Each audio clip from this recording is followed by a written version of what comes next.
Good evening po, Branch Bohol. Based sa DMA naman po namin kanina, lang po natapos is si 7S Retail at si Erwin Daong. Ang di-off naman po bukas is si Angelo. Ang buwan po, lahat ng expected delivery ay dumating naman po. These are printed at 7:20 p.m. Cash count variance ay over po ng 10. Sa skip series ay wala. Issued receipt namin ay 3 po.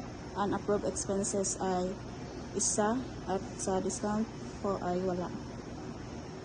So sa consumables naman po, nagamit po ay 2. So sa hotspot na po namin, meron po kaming 4 na hotspot. So yung key holder natin namin for tomorrow is si Lorilyn.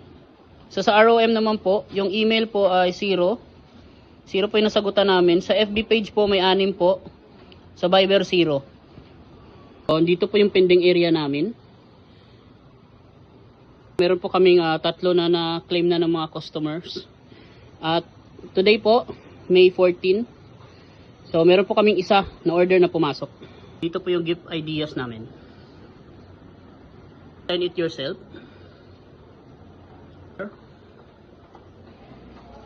Deals.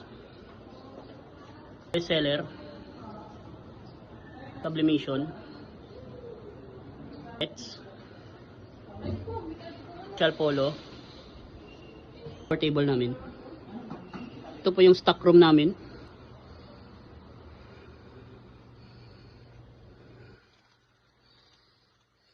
Ito po yung locker namin.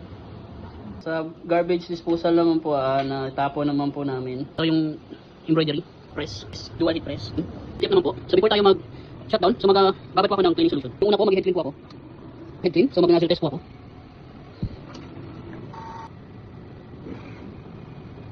So, i-check natin kung buo po yung nozzle niya. Pupunas muna ako ng head area.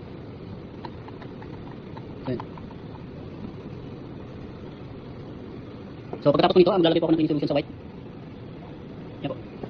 Then, ibabalik ko na po yung carriage. So, titingnan ko po na dapat dikit po yung cupping station doon sa may lalim ng head. Proper shutdown naman po, mauna po dapat yung software. Ma-off yung software, papatayin na po natin yung printer. Lalo po natin yung PC. AVR po, papatayin na po natin. So, proper na paghawak ng socket, sa akin kailangan dito kami humawak sa tip. Okay, sa akin din ang oven, saka yung verifier, yung ilaw po sa loob, sublimation printer, yung sublimation PC, yung EBR ng sublimation. Ito dito yan, PC. Single heat press. Glass tower. May 14. So ito po yung exit video ng Bohol.